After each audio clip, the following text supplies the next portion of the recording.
Hello बच्चों, आप सभी कैसे हैं। मैं आपका दोस्त हर्ष और आप सभी के लिए मैं लाया हूँ पेपर का एनालिसिस। और मेरा कहना ये है बच्चों कि आपको जितने पेपर मिल सकें उतने करिए, क्योंकि पेपर करने से ये होता है कि हमारी प्रैक्टिस अच्छी हो जाती है। होता है कि उनसे कुछ क्वेश्चन मिलते जुलते भी पेपर में आ जाते हैं। तो हमारा कहना ये है कि बच्चों पहले आप लोग पेपर पूरे जितने हो सके उतनी प्रैक्टिस कीजिए, मॉडल पेपर की भी प्रैक्टिस करते रहिए, क्योंकि आपका पेपर इससे फंस सकता है। ओके बच्चों, तो आज हम पढ़ेंगे सामाजिक विज्ञान का पेपर 2022 का और इसका एनालिसिस करेंगे हम पूरा। तो ये तो जो पेपर हमारा है ये 2022 का है, तो ये मत समझना कि 2022 का पेपर है और पेपर तो 2023 में भी आ सकता है और 24 में भी आ सकता है। तो इसका कभी ये मत करना कि स्किप कर दें, वीडियो नहीं देखेंगे। तो आप हमारा वीडियो तो देखिए एक बार, आपको पसंद आएगा ज़रूर। तो इसको हम पहले पेपर आते ही आप लोग पढ़ने लगिए, क्योंकि पेपर को पढ़ने को 15 मिनट मिलते हैं। देखिए इसमें लिखा है समय 3 घंटे 15 मिनट। तो हम पेपर को अपने 15 मिनट पहले पढ़ेंगे। तो वैसे मेरा कहना तो ये तात्पर्य है कि पेपर पढ़िए मत, क्योंकि आप तुरंत करने लगिए और पेपर करते रहने से आपके 15 मिनट एक्स्ट्रा जो होते हैं वो मिल जाते हैं। तो इसलिए ये सामाजिक विज्ञान का, ये देखिए सामाजिक विज्ञान हमारी 5 भागों में बटा है। सामाजिक विज्ञान हमारे 5 भागों में बटा है। इतिहास में बटा है, भूगोल में बटा है, फिर नागरिक शास्त्र में बटा है, फिर अर्थशास्त्र में बटा है। और ये पेपर हमारा 70 नंबर का होता है। 30 नंबर हमारे प्रैक्टिकल के हैं होते हैं ना। और इसमें से हम अगर इतना करके जाएंगे तो गारंटी के साथ मैं कह सकता हूँ आपके 65 नंबर तो पक्का आ सकते हैं। और बाकी स्कूल से आप, तो उसके हम लोग वीडियो चालू करते हैं अपना। फिर तो बच्चों अब हम लोग पढ़ेंगे खंड आ।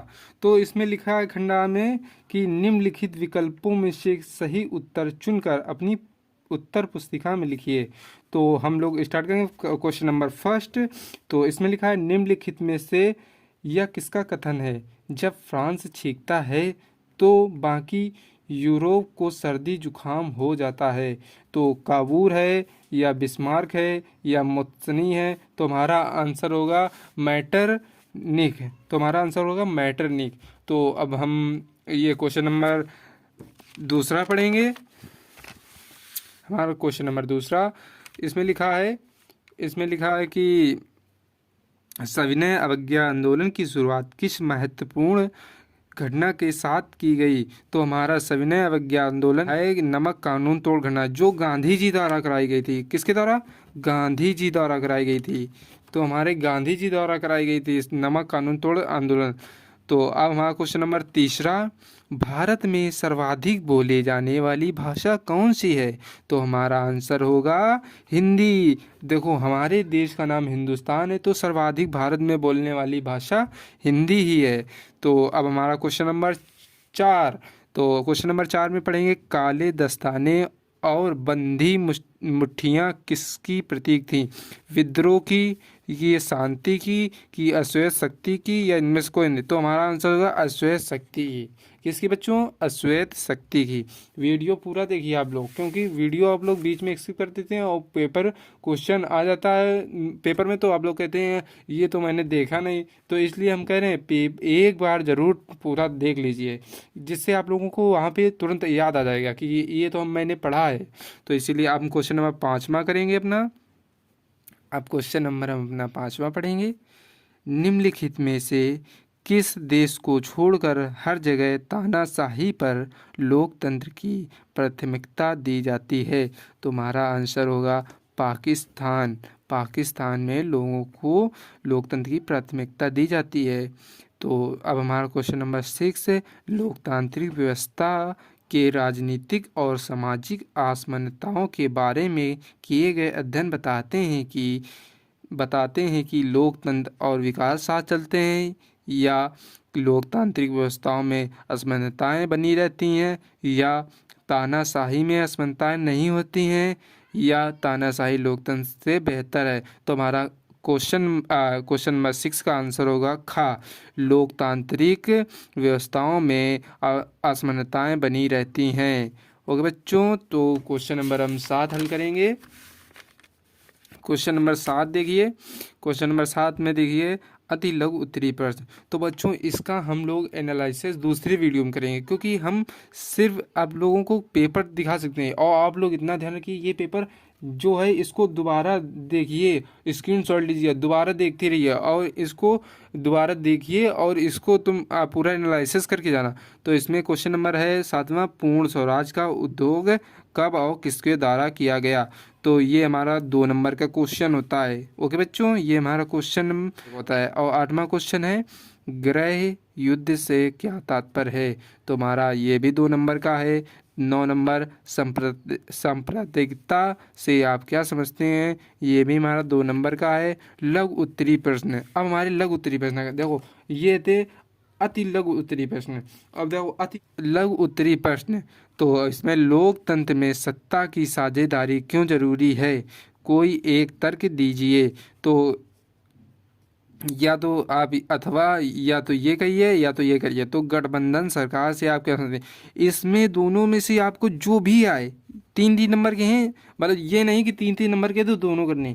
आप लोगों को सिर्फ एक ही क्वेश्चन करना है इन दोनों में, या तो ये करिए या तो ये। ओके बच्चों, तो आप लोगों की परीक्षा अच्छी आएगी, उसकी टेंशन न लीजिए आप लोग, और पढ़ते रहिए बस। और हमारा क्वेश्चन नंबर 11, लोकतंत्री देशों में सामाजिक विभाजन का क्या प्रभाव पड़ता है, अथवा भारत की विधायिकाओं में महिलाओं की प्रतिनिधित्व की स्थिति क्या है। ये भी क्वेश्चन 3 नंबर का, ये भी क्वेश्चन नंबर 3।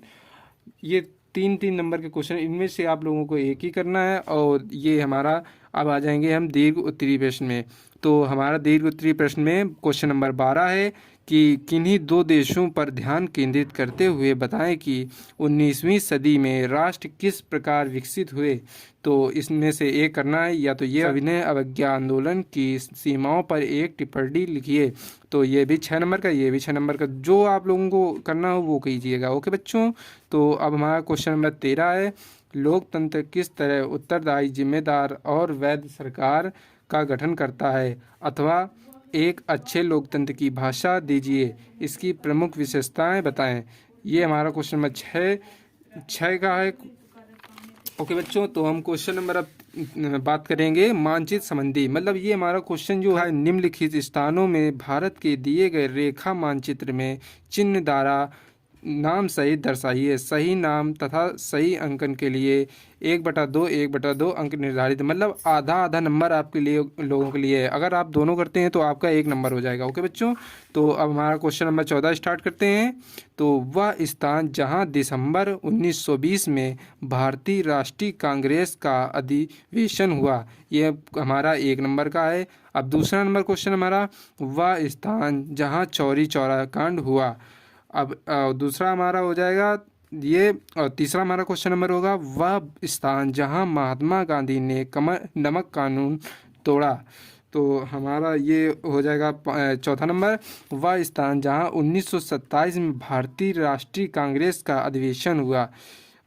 और हमारा क्वेश्चन नंबर 5, वह स्थान जहां 1929 में भारतीय राष्ट्रीय कांग्रेस का अधिवेशन हुआ।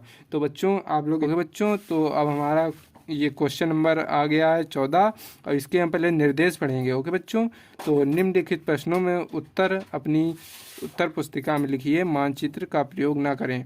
आप लोगों को मानचित्र लास्ट में मिलेगा भरने के लिए। क्वेश्चन में दिसंबर 1920 में भारतीय कांग्रेस का अधिवेशन कहाँ हुआ, चौरी चौरा कांड हुआ कहाँ था, महात्मा गांधी ने नमक कानून कहाँ तोड़ा था, और हमारा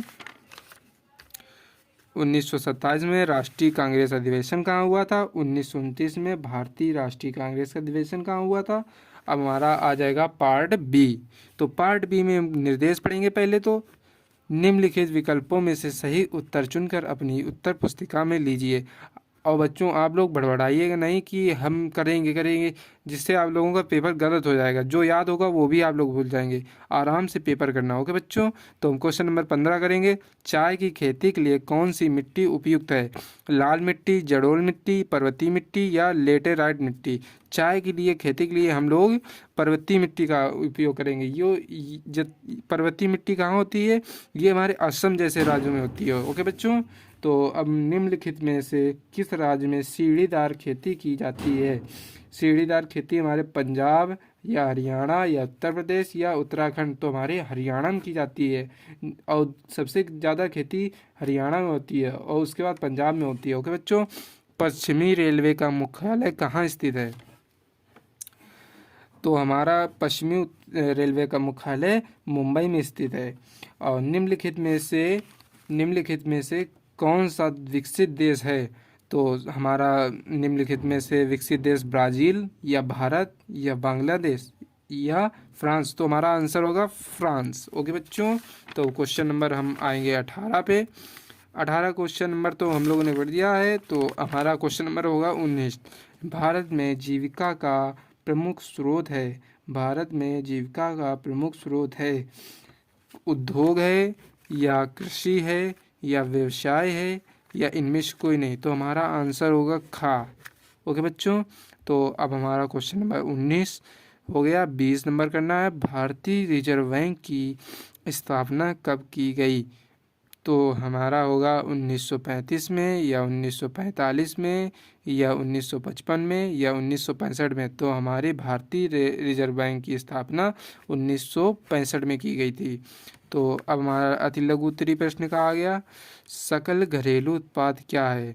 भारतीय रिजर्व बैंक के दो कार्य लिखिए। ये हमारे क्वेश्चन 2 नंबर के हैं। ओके बच्चों, किन्हीं दो अधात्विक खनिजों के नाम लिखिए जो जिसमें धातु ना हो। वो कौन से हो सकते हैं? तो बच्चों आप लोगों को पता होगा। अब हम क्वेश्चन नंबर 24 करेंगे। वीडियो को काट काट के मैं बच्चों मन देखना, नहीं तो पेपर में आता है तो आप लोग कर नहीं पाएंगे। ओके बच्चों, तो वीडियो को पूरा सही से देखिए आप लोग। ओके बच्चों, तो हम क्वेश्चन नंबर 24 पे चलते हैं। या पे फसल का नाम लिखिए और उसके उत्पादन पर प्रकाश डालिए।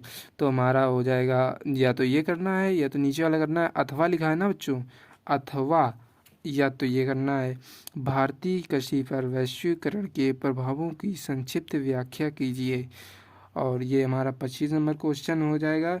ये और मतलब ये मन हो तो ये इनमें से दो। भारतीय अर्थव्यवस्था के विकास में उद्योगों को किन्हीं 3 योगदानों की विवेचना कीजिए। अथवा राष्ट्रीय ग्राम रोजगार गारंटी अधिनियम 2005 पर एक संक्षिप्त टिप्पणी के लिए। तो आप लोगों को ये करना है। ओके बच्चों, तो अब हम कुछ आगे बढ़ेंगे दीर्घ उत्तरीय प्रश्न में। भारतीय मिट्टियों का वर्गीकरण विस्तार से कीजिए।